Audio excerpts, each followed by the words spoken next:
I'm Ava, a 29-year-old stay-at-home mom living in a cozy house I inherited from my grandma. It's not just any house, it's a piece of my childhood filled with memories of baking cookies with grandma and playing hide and seek in its spacious rooms. Now, it's home to my own little family. My husband, Mark, a hardworking manager, and our 2-year-old sunshine Lily. Life sounds picture perfect, right? Well, it's not. The problem starts right next door, where Mark's parents, Helen and Frank, live. Our relationship, let's just say it's like mixing oil and water. Mommy, more juice! Lily's voice cuts through my thoughts. I pour her some juice, glancing at the clock. Almost 5 p.m. Time for the daily invasion. As if on cue, the door swings open. Ava, we're here! What's for dinner? Helen announces, with Frank shuffling in behind her. Hi, Helen. Frank? I've made a casserole, but it's just enough for Mark, Lily, and me, I reply, trying to keep my voice steady. Frank frowns. What do you mean, just enough? You know we come over for dinner? Helen chimes in, her tone sharp. You're at home all day, Ava. Is it too much to ask for a decent meal? I take a deep breath, feeling the frustration bubble up. I have my hands full with Lily, and cooking for 4 is a bit much every day. Mark walks in, tired from work. What's going on here? Your wife doesn't want to cook for us, Frank says, his voice raising. Mark looks at me, then at his parents, and sighs. Can't you just make a bit more, Ava? My frustration peaks. It's not about the amount, Mark. It's about respect and boundaries. Helen scoffs. Boundaries. We're family. Lily, sensing the tension, tugs at my dress. Mommy, I'm hungry. I kneel to her level. Let's get you seated, sweetie. Dinner is a tense affair. Mark's parents eat the sandwiches they brought, throwing disapproving glances my way. The TV blares in the background. Lily's fidgeting in her chair, and I'm trying not to crumble under the weight of this daily chaos. After they leave, Mark sits on the sofa, absorbed in his phone. We need to talk about this, I say, standing in front of him. He doesn't look up. Not now, Ava. I'm tired. And just like that, I'm left alone in the kitchen, cleaning up the mess, both literally and metaphorically. This is my life, a constant battle of wills, with me on one side and the world on the other. Life has a funny way of testing you, and mine's turning into a daily pop quiz with no right answers. I'm Ava, still juggling motherhood, a marriage that's running on autopilot, and in-laws who've mistaken my home for a free-for-all diner. It's another morning in our house, and I've made a decision. Today, I'm cooking only for 3, me, Mark, and our little Lily. Let's see how this goes. Lily's in her high chair, happily smearing oatmeal on her face when Helen and Frank barge in, just like clockwork. Morning, Ava. What's for breakfast? Helen asks, a bit too cheerily. I take a deep breath. Morning. I've only made enough for Lily and me today. Frank's face turns red. What do you mean? Are we supposed to starve? No, you're supposed to take care of your meals, I reply, trying to keep my voice calm. Helen's eyes narrow. This is ridiculous, Ava. We are family. You can't just... I cut her off. I can, and I did. I have enough on my plate with Lily and the house. Mark comes in, rubbing his eyes. Why's everyone shouting so early? Your wife refuses to cook for us, Frank's voice booms. Mark looks at me, then at his parents, and says, Ava, why are you making things difficult? Difficult? I almost laugh. Mark, I'm not a 24/7 restaurant. I need help, not more mouths to feed. Mark doesn't say anything, just grabs a piece of toast and leaves for work. The day drags on. I can feel the tension thickening in the air. Dinner time rolls around, and I've stuck to my guns. Dinner for 3. Helen and Frank show up, each holding a sandwich. They sit down, unwrapping their food with exaggerated slowness. The TV's volume goes up, and up, until it's like we're at a rock concert. Lily's rubbing her eyes, clearly struggling to stay awake amidst the noise. Could you turn that down? Lily's trying to sleep, I ask, my patience wearing thin. Frank grunts. "We can't hear it if it's any lower." Helen adds, "You shouldn't be so uptight, Ava. It's just TV." "It's not just TV. It's my home turning into a battleground, and I'm losing." Lily starts to cry, and I scoop her up, escaping to the quiet of her room. Later, Mark comes home to find his parents still there. The living room, a mess. Lily asleep in my arms. "What happened here?" he asks, looking around. "I'm too tired for another round of arguments. Just the usual," I say, my voice flat. He doesn't push it, and neither do I, but inside, I feel something shift. I'm at my breaking point, and something's got to give. Every day feels like walking on eggshells in my own house. I'm Ava, still trying to find a balance between being a mom, a wife, and now, apparently, an unwelcome host to my in-laws. But today, it's not the in-laws that shake my world, it's Mark. It's late evening. Lily's finally asleep after what felt like hours of soothing. I'm clearing up the toys when Mark walks in, looking like he's carrying the weight of the world on his shoulders. "Ava, we need to talk," he says, avoiding eye contact. I sit down, bracing myself. "What is it, Mark?" He takes a deep breath. "I made a mistake with our finances. I invested in something and it didn't pan out." I feel a chill run down my spine. "What do you mean? How bad is it?" "It's bad, really bad. I've lost a lot, like $100,000. My heart stops. 100,000? How could you do that without telling me?" Mark runs his hands through his hair, looking anywhere but at me. "I thought I could make it big, you know? Fix everything." "Fix what? We were fine. I can barely keep the tremor out of my voice." He finally looks at me, his eyes pleading. I know, but now we need a plan." "A plan?" I echo, feeling numb. "Yeah, I was thinking, maybe we could move my parents into our house, rent out their place to cover the debts." My mind races. His parents in our house? Full time. The very thought makes me feel like I'm suffocating. "Mark, are you serious? After everything with your parents, you want them here in our house all the time?" He sighs. "I know it's not ideal, but we don't have many options, Ava." I stand up, anger and disbelief swirling inside me. "Not ideal. It's a nightmare, Mark.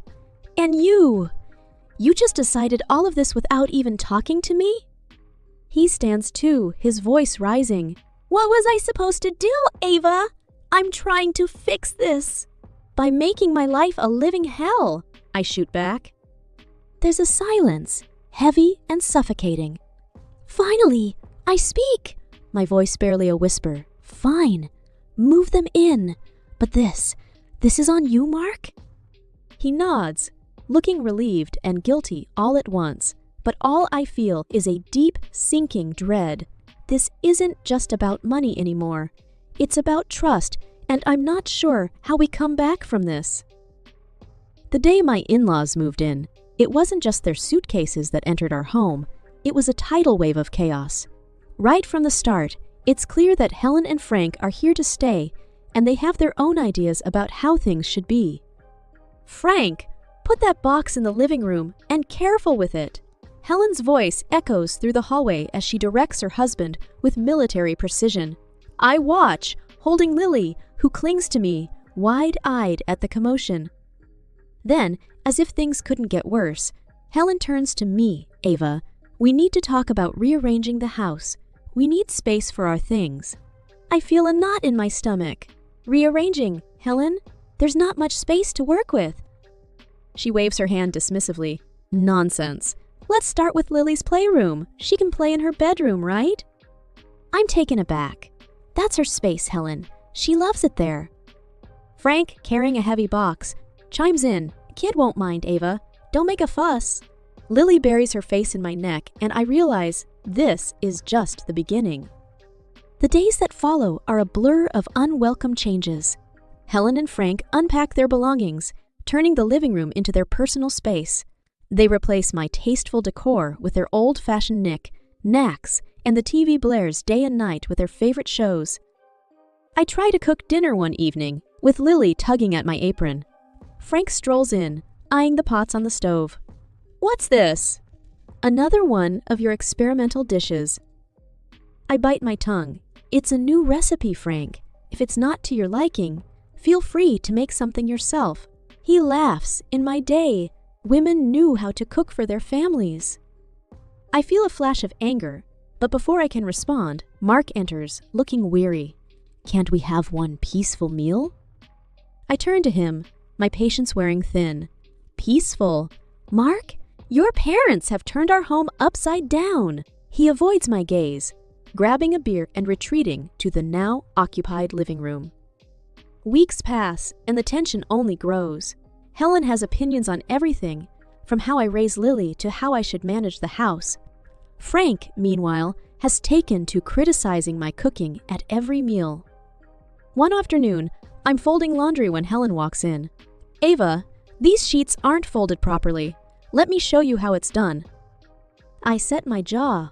"Thanks, Helen, but I've been folding sheets my whole life." She tuts, clearly not the right way. As she refolds the sheets, I feel a sense of helplessness. My own home no longer feels like mine. Night falls and I'm lying in bed, staring at the ceiling. The muffled sounds of the TV and my in-laws' laughter seep through the walls. Lily is asleep, but rest eludes me. I think back to the days when this house was filled with love and laughter, a stark contrast to the present. It feels like I'm losing a part of myself, bit by bit, as each day passes. Mark's side of the bed is empty. He's been spending more and more time, working late.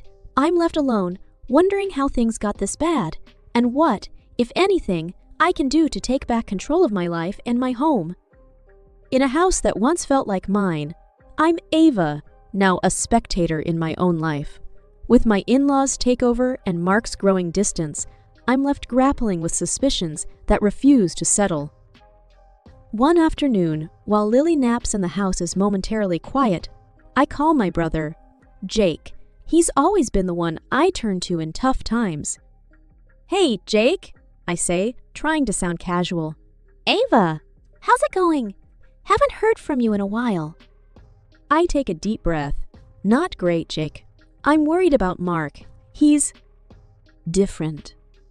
Jake's tone shifts, more serious now. Different how? He's always working late, secretive with his phone, and there's this tension, like he's hiding something. Jake pauses, then says, "You think he's seeing someone else?" The words sting, even though I've thought them 1,000 times. I don't know, Jake. I just feel like I'm losing him. There's a resolve in Jake's voice when he speaks. "Let me do something. I have a friend, a private detective. He can discreetly check on Mark, see what's up." I'm hesitant. A detective? Isn't that a bit much? "Ava, if something's wrong, you need to know. For you and Lily." I sigh, a mix of relief and fear. "Okay, do it. But, Jake, keep it quiet. I don't want to stir up more trouble if it's nothing." "You got it. I'll take care of it," he assures me. Days pass, and each of Mark's late nights and hushed phone calls add to my growing unease. Then, one evening, Jake calls. "Ava, I have some news. Can you meet me tomorrow? Just you?" My heart sinks. Yes, I can make it. The next day, I sit across from Jake in a quiet cafe, the air thick with anticipation.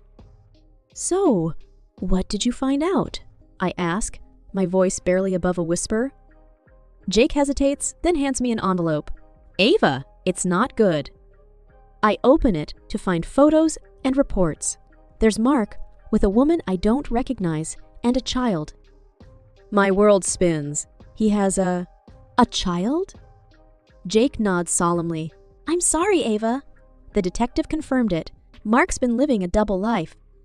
Tears blur my vision. How could he do this? To me? To Lily? Jake reaches across the table, his hand on mine. "You're stronger than you know, Ava. We'll figure this out together." I nod, wiping away tears. I need to confront him, Jake. He has to explain this. Be careful, Ava. You don't know how he'll react. I have to know, Jake. I have to know why. Armed with the truth, but shattered inside, I head home. A confrontation is inevitable, and I need to brace myself for the storm that's about to hit. It's the evening of the dinner, and I'm Ava, preparing a meal that I know even my critical mother-in-law can't find fault with. The house is buzzing with a tense energy as I await the arrival of my brother, Jake. Tonight is about more than a family dinner. It's about unveiling a painful truth. As I set the table, I can feel the weight of the envelope in my pocket, heavy with the evidence of Mark's betrayal. My hands shake slightly, but I steady myself. This needs to be done. The dinner starts off like any other. Mark's parents, Helen and Frank, along with Mark, sit around the table, complimenting the food for a change. I catch Mark's eye, and he gives me a small, oblivious smile. It's almost time. Jake arrives, apologizing for being late. As he sits down, he casually turns to Mark. So, Mark, Ava told me about your investment ventures. Sounds interesting. Mark, caught off guard, coughs. Oh yeah, it's nothing big. I watch as Jake probes further. What kind of investments? Stocks? Real estate? Mark stumbles over his words. A bit of everything, really. I can see the confusion on Jake's face, feigned for the others, but all too real for me. Can you tell me more? I've been looking to invest myself? Mark fumbles, clearly out of his depth. It's complex stuff, hard to explain over dinner. That's my cue. I pull out the envelope and place it on the table, pushing it towards Mark. Maybe this will help explain, I say, my voice steady. Everyone's attention shifts to the envelope. Mark opens it, his face draining of color as he sees the photos, him with another woman and a child. Helen gasps, Mark, what is this? Frank looks on, stunned into silence. Mark tries to speak, but nothing coherent comes out. He looks at me, betrayal in his eyes. Ava, why? Why? You have a second family, Mark. How could you do this to us? So you moved your parents to my house, and with the money you received from renting their apartment, you kept your mistress? I'm almost yelling now, the pain and anger I've been holding back spilling over. The room is silent, the air thick with shock. Helen and Frank look between Mark and the photos, disbelief written all over their faces. You lied to us, to your own family, Helen whispers, her voice filled with hurt. Frank just shakes his head, unable to find words. Mark stands up, his chair scraping loudly against the floor. I need to explain, he says, but it's clear no explanation can undo this. He walks out of the room, and I'm left there with his parents in a deafening silence. The air in the house is thick with tension the morning after the revelation. I'm Ava, still reeling from the shock, but ready to face the consequences. Helen and Frank, Mark's parents, confront me in the kitchen, their faces twisted with anger. Helen's voice is sharp as a knife. You! This is your doing! You drove our son to this! I stare at her, disbelief and anger mixing in my gut. Me! Your son lied to all of us, Helen? Frank chimes in, his voice just as accusing. He was always a good boy until he married you. You must have pushed him away. My hands tremble with fury. I pushed him away. I cared for our family while he... Helen cuts me off. Oh, save it. You probably had men on the side too. That's why he did what he did.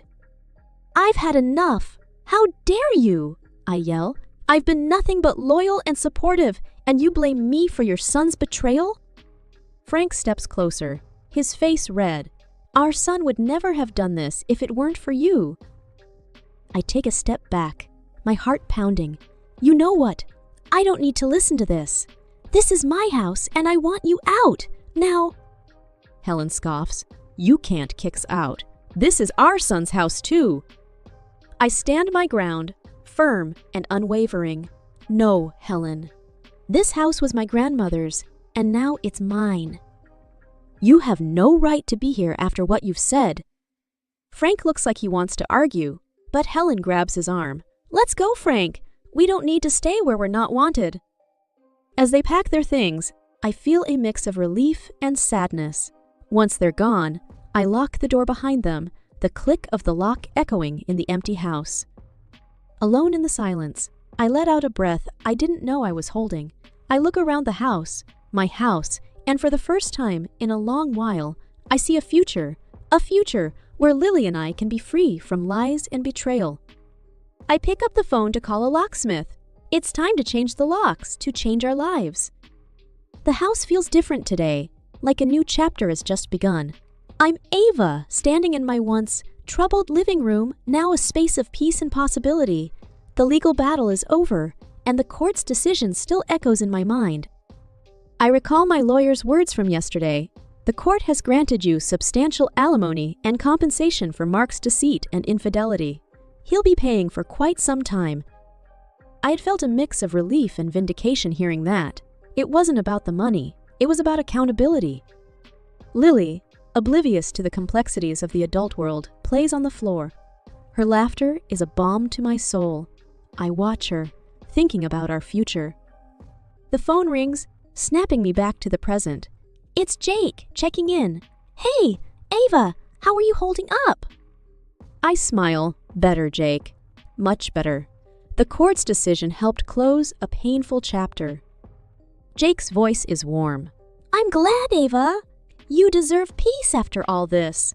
I glance at Lily. We both do. As I talk to Jake, I can't help but think about Mark. The last I heard, he was struggling to make ends meet, now living with his parents again. "It's ironic," I say to Jake. "He's back where he started, but this time by his own doing." Jake sighs. "He brought it on himself, Ava. You did what you had to do." I nod, feeling a sense of closure. Mark's choices led him here, and I no longer feel any obligation to worry about him. After the call, I sit with Lily, watching her play. The court's decision has given us a financial cushion, but more importantly, it's given us freedom. "Mommy, look!" Lily holds up a drawing of our house. "Our home," she says proudly. I hug her. "Yes, sweetie, our happy home." I realize then that this is just the beginning for us. A beginning filled with hope, strength, and the love we have for each other. The road ahead is ours to shape, and I feel ready to embrace whatever comes our way, with Lily by my side.